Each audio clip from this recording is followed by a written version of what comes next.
Today's Tuesday, May 21st. Here's what's coming up on the mayor's office. I'm not giving $300 million just to anybody. You better have intangibles that you can't teach that people say, oh, those aren't. No.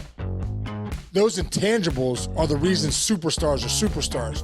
So when you're locking the guy, Aaron Judge, up for $360 million and you're giving Gerrit Cole $300+ million, you're not just paying for their abilities, you're paying for their leadership too. And I'm in love with the good life. Can't give it up. Make it to the top, keep climbing. I wanna live it up. The good life. I'm coming up, I'm coming up. The good life, good life. Oh, good life, good life. Good life, good life. Boom, coming in hot, Chinchy. What's going on, brother? Coming in hot. You're back on your computer, dude. The charger has been found. What's happening here, Dude? Yesterday, I go to put on my computer. You know, if you haven't been here in a couple of days, the kids are here. They're doing their thing. They're stopping. I'm like, where's my? And not even the cord, Chinch. The block, the big block that plugs in your Mac. It's like, where's the block? And who just takes the block? So today, dude, I'm doing my cold plunge morning routine. I'm getting out of cold plunge. I'm like, the block is plugged in. So my son, Andrew, is detailing cars. So he likes in the garage, you know, he probably was plugging his phone in. But dude, why are you taking the block for a computer charger? I never would have found it. Never. Like I was looking for it yesterday. I'm like, where's the block? I look in the corner. It's in the corner of the garage. So I want to kill him. I'm like, dude, I get it. if you take my charger block, put it back. Especially these days, you got these like prong things that you can't just put it in an old school block. Exactly.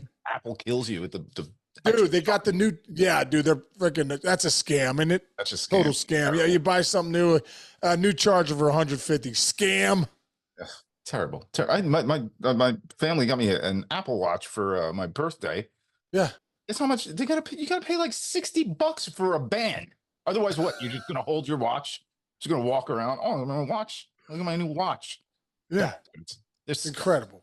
It's incredible. Good. So I'm back. I'm back now, bro. I'm back. You're back. Guess Although right before we went on, my phone, my camera died, but now it's back too. Yeah, we're good. You look good. You look sharp. Got good angles on you. I feel sharp, bro. Nice. You know who else is starting to feel sharp? Gerrit Cole, dude. Live batters today. Huge step. Hopefully, fingers crossed for Yankees fans and baseball fans that he has that progress. I want you real quick, dude. What are they getting back? You sat there. You were in the dugout. He's your friend now. Yeah. What are they getting back? Not just on the mound, off the mound, in the locker. Well, I was talking the other day on WPIX, you know, that the show we do on Sunday nights, and we were talking about Gerrit Cole's the influence he's had on Luis Heel, and you saw him Heel punch out 14 on Saturday, rookie record, all that stuff. And he was saying that Gerrit Cole's helped him so much, and you know how to sequence pitches, how to throw, when to throw certain pitches, how to probably analyze hitters. Are you kidding me, dude? Gerrit Cole, no one prepares like this guy. Like when I was so impressed actually when I was with the Yankees, you know, I'm preparing stuff in the video room, and there's, you know, Gerrit's doing his thing on his computer, and he's locking in, had his headphones in. He's writing down notes on every hitter, how to attack them, what their weaknesses are, what his strengths are. I mean, dude, it was impressive. And then to watch him go out, Chinch, and execute. It's one thing to prepare. It's another thing to execute what you've prepared. And and like watching Clark Schmidt this year too, bro.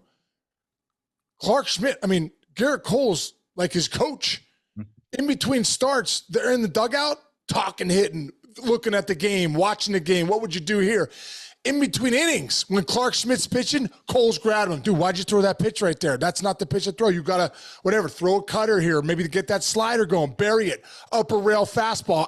Dude, it was like a class for me. It was like a master's class to listen to Gerrit Cole talk pitching. And that's the thing, man. The best of the best are the best for a reason. And it's like when you go back to the Kurt Schilling podcast when we had, like, the way he talked about preparing. That's when I see Gerrit Cole, I'm like, wow, man, he prepares at another level. So you talk about the way the Yankee staff's been pitching has been incredible. We talked about holding down the fort till Gerrit Cole gets back. Now he's throwing to live hitters. That's a big step. That's a big step. When you start to get a batter in the box, now you're starting to see how your pitches work. How's the fastball working? What's the spin rate feel like? How's the slider feel on a guy in the box? And so that's a huge deal. And I'll tell you what, man, like I said, this guy is so good for baseball, so good for that team, for the Yankees, in general, for that staff.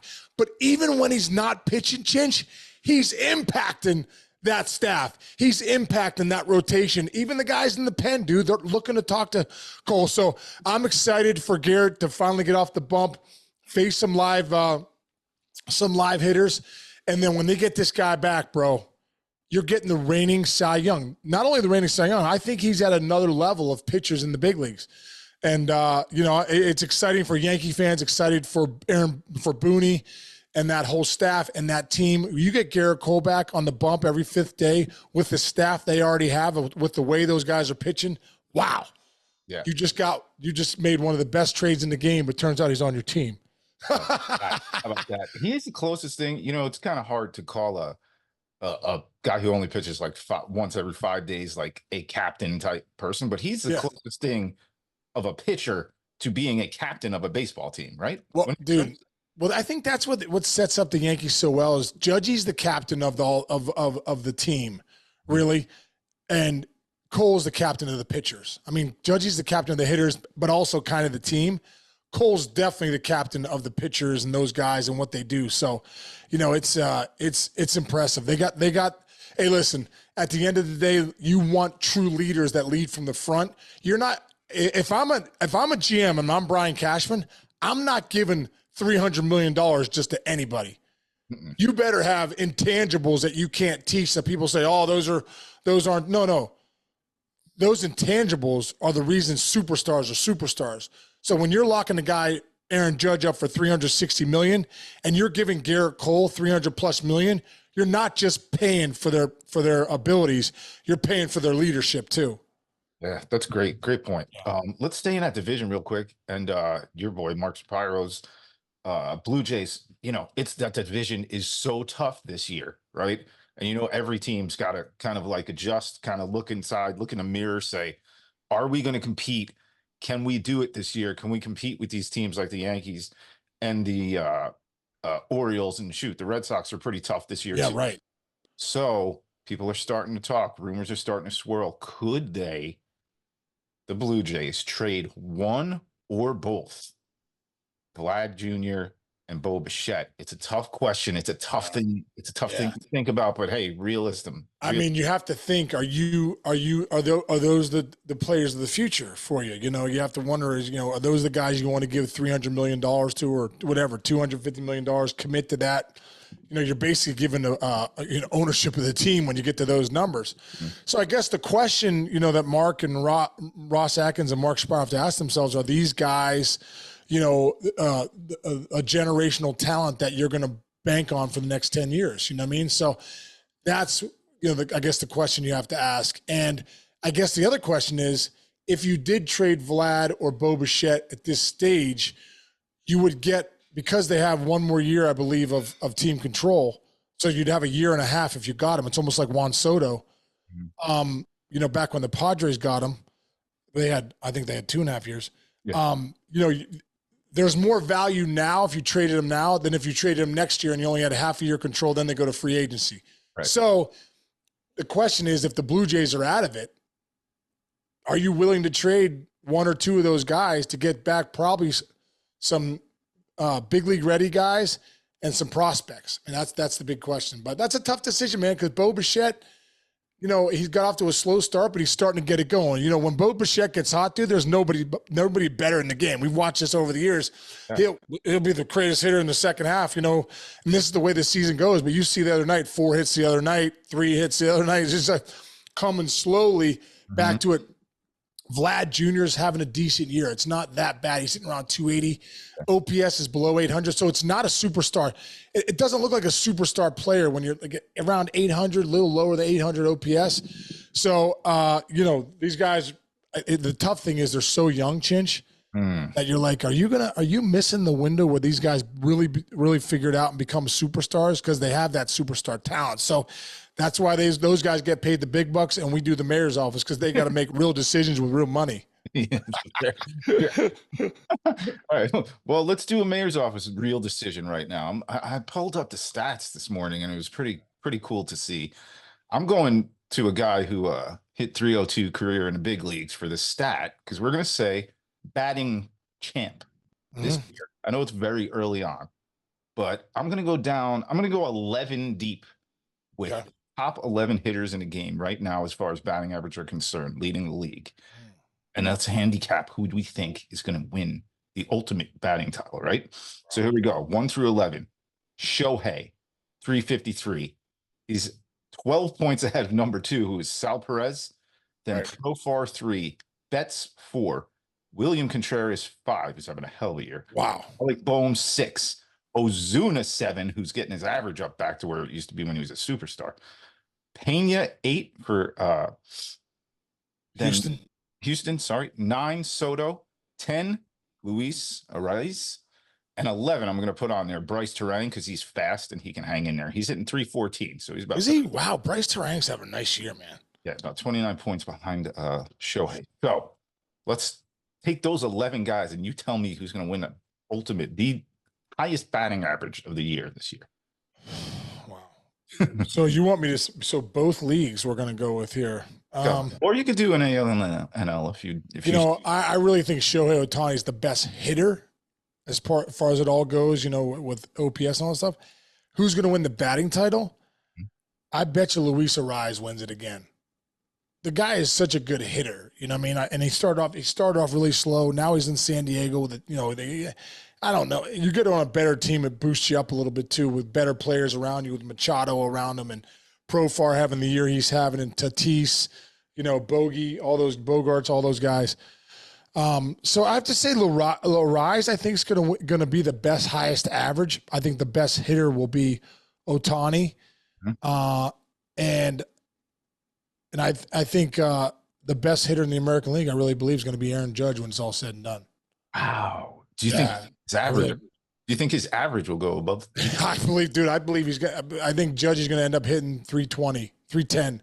He hit a double last night, like off the center field wall, and it looked like batting practice. When you talk about that relaxed swing, it's like he didn't even touch it, and it went off the top. The thing you love about Judgy, he's not, just not just a power guy. This guy can hit. This guy can flat out. I mean, like we said, when you go back to the year he hit 362 homers, I think he hit like 311, didn't he? Yeah. Like I know he hit 3 something. So this guy can flat out hit. So don't sleep on Judgy as far as like being right in there for winning the MVP of the American League. Yeah. That year, by the way, he had 311. You are correct. 311, exactly. There you go. How's that season? 311 with 62 homers and 131 RBIs. Is that good? And 133 runs. Yeah, is that good? Great. Might be. Well, the best is the reason you have 130 is because you're driving yourself. That's what Ken Griffey Jr. say. Go, Case, I'm in scoring position when I get in the box. I go, you're right. He is. That's how you hit 630 of them when you believe you're in scoring position when you're in the box. You drive in 130 when you drive yourself in a lot. It's got to be so fun, man. Look what Devers is hitting a home run every game for the Reds. Yeah, 6 games in a row. Rafael Devers, 6 in a row. It's be so fun. Right. I always go back to Millar he used to say this one story when Jim told me he'd get to first base and Jim told me there and he'd be like, "You're hitting great. You're hitting great, Kev. You're doing great." And he's like, "It's the break, dude. I have 7 homers." He goes, "You hit 7 home runs last week." Those power hitters, it's got to be so fun. Dude, like Lance Burke would come to first base. I mean, oh, Berkey, he'd walk or something. No, he'd get a hit. Way to swing it, dude. He's, oh, man. Most miserable human ever. Oh, I'm struggling so bad. Game's so freaking hard. I can't wait to retire. Meanwhile, I look up at the board, like 354, 27 bombs, 97 ribbies, and we're in August. I'm like, what? I'm like 310, 7 bombs, 55 ribbies. I'm like, bro, you have 20 more bombs than me. You have 40 more ribbies, and you're hitting 350. You need to get a hold of yourself. He's the best. I'm still mad the best. Hall of Fame. No, they got to get that right. Lance Berkman should be in Cooperstown. Book it. And hopefully when they get together and look at the numbers, that's the truth. One of the best, dude, one of the best switch hitters ever played the game. It's like, seriously, like Mantle, Chipper Jones, Lance Berkman, Eddie Murray, Lance Berkman. Yeah. And so, oh, yeah, he's off the ballot. What? Clean it up. What are we doing? Yeah, that's the part. Because I'm sorry I brought this up because last week we did our Flashback Friday and it was Berkey. And I pulled up his stats and I'm like, he got knocked off the ballot like it was nothing. A joke. Nothing, dude. Yeah, are you kidding me? Dude, it's like Carlos Delgado, 470 homers, just off the ballot. Kenny Lofton, who has probably better numbers than Tim Raines, who's in Cooperstown, off the ballot. Like, what? Unbelievable. Incredible. Right, let's clean it up there, Hall of Fame. Clean it up. Nice. All right. All right, Chinchy. Brother, have a great rest of the day. And Yankee fans, the fact that Clay Holmes finally has an ERA, you guys should be loving the fact that he's one of the most dominant closers out there. If you look at that blown save last night, bloop, bloop, bloop, bloop. You know, that's the way it goes sometimes. But Clay Holmes, nasty boys. All right, Chinchy. Hey, have a great rest of the day, bro. Everyone out there, thanks for listening. Have a great rest of the day. Subscribe, download. Don't forget, do your thing. See you tomorrow.